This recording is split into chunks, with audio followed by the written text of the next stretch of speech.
नमस्कार दोस्तों, स्वागत है आपका आपके फेवरेट यूट्यूब चैनल में। मैं हूं आपका होस्ट और दोस्त पीजे और आप देख रहे हैं आवाज़ Hind news and entertainment channel. दोस्तों, आप स्क्रीन पे फोटो देख रहे होंगे।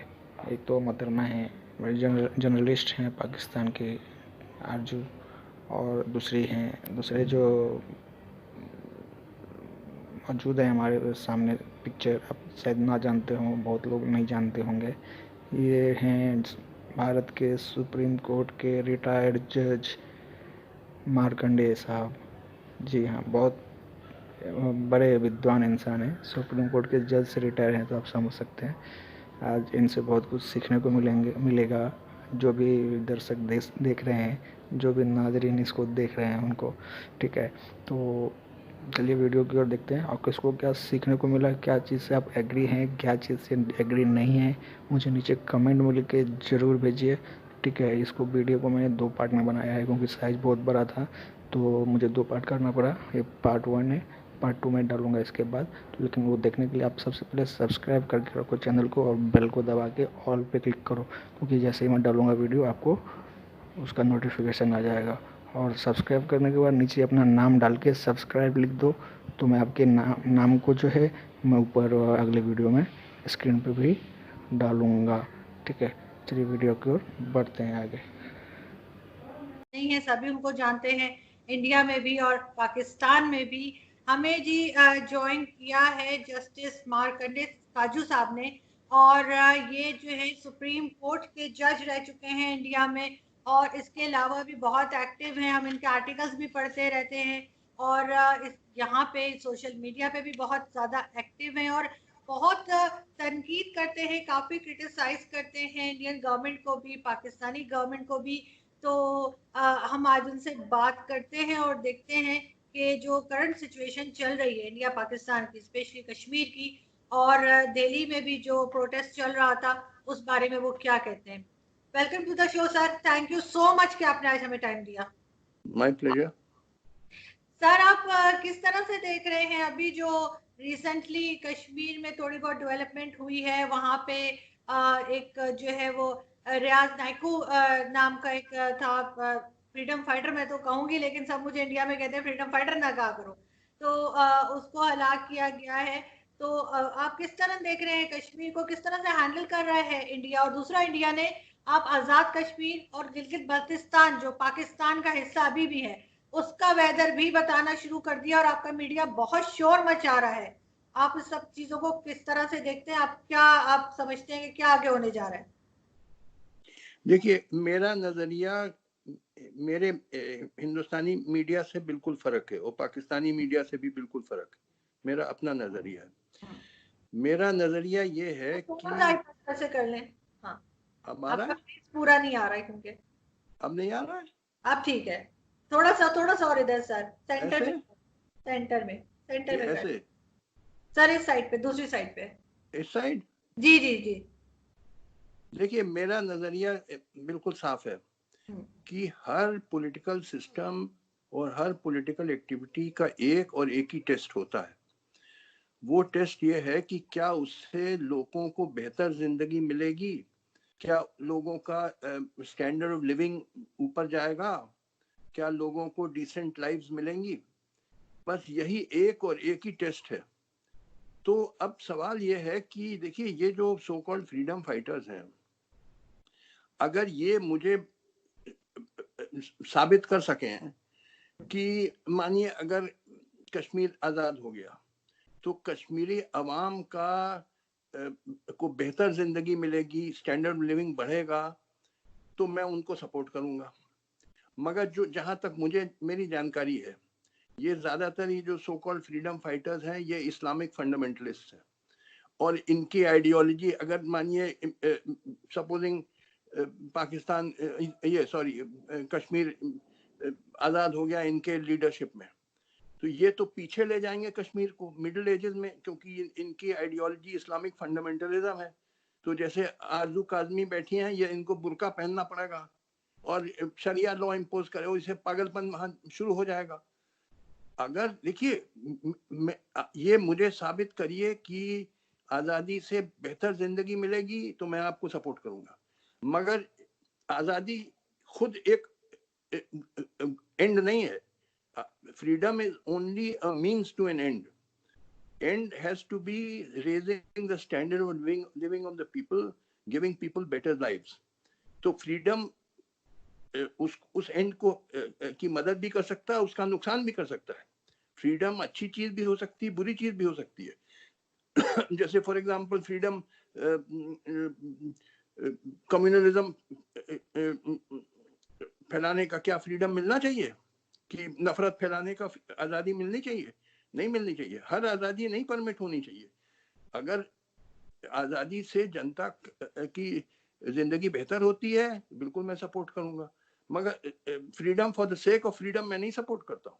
आप पहले आपको प्रूव करना पड़ेगा कि इस फ्रीडम से कश्मीरी लोगों को बेहतर जिंदगी मिलेगी. ये साबित कर. मैंने कई कश्मीरी मेरे दोस्त हैं, हालांकि मैं कश्मीरी पंडित हूँ, मगर है तो कश्मीरी में. मेरा खून उन्हीं का है, चाहे कश्मीरी मुस्लिम हो चाहे पंडित है.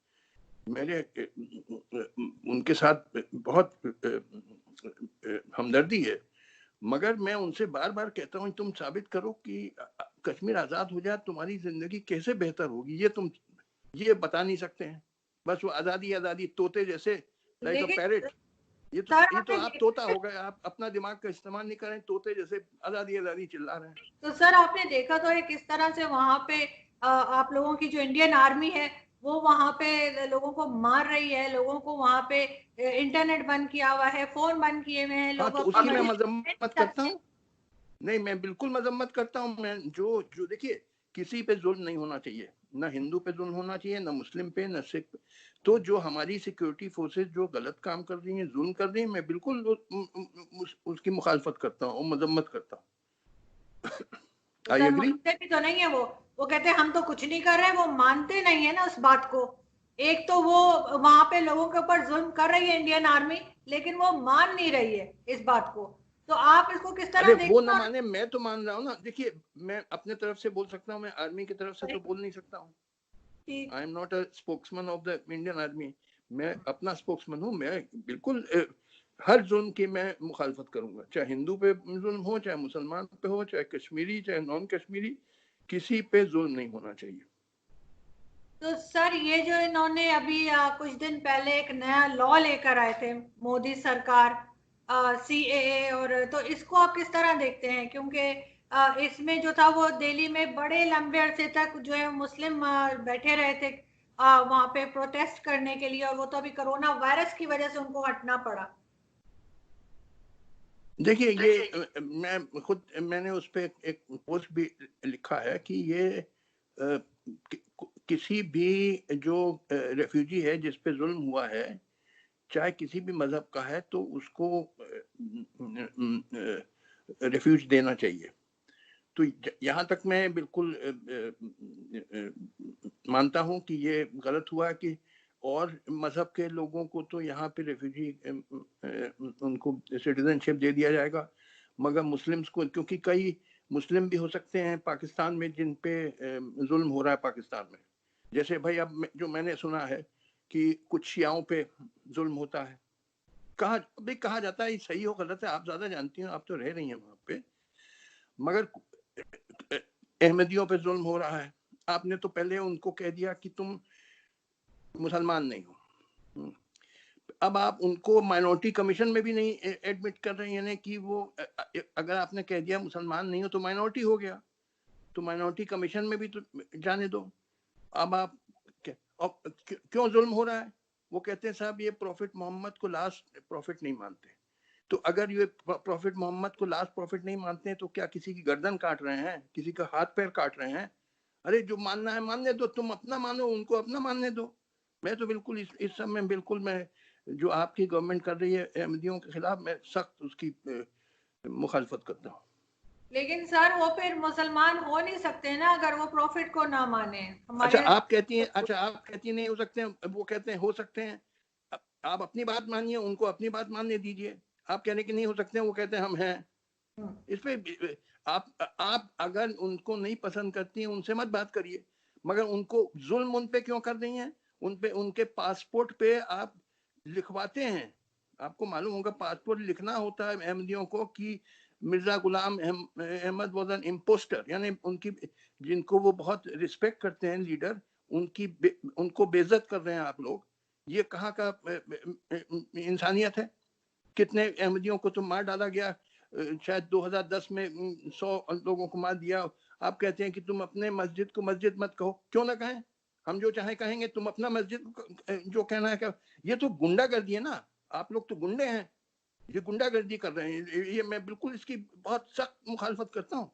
गुंडागर्दी में बिल्कुल बर्दाश्त, चाहे हिंदू गुंडागर्दी करे चाहे मुसलमान गुंडागर्दी करे, मैं हर गुंडागर्दी की मुखालफत करता हूँ। जो हाँ हमारे यहाँ जो हो रहा है, मुसलमानों पे जुल्म हो रहा है, मैंने कस के उसकी मुखालफत करी हो, कहा ये गुंडागर्दी हो रही है। वैसे आप लोग भी गुंडागर्दी करते हैं, अहमदियों के साथ बहुत गुंडागर्दी करी आप लोगों ने, हद कर दी, लिमिट कर दी आप लोगों ने, नॉनसेंस।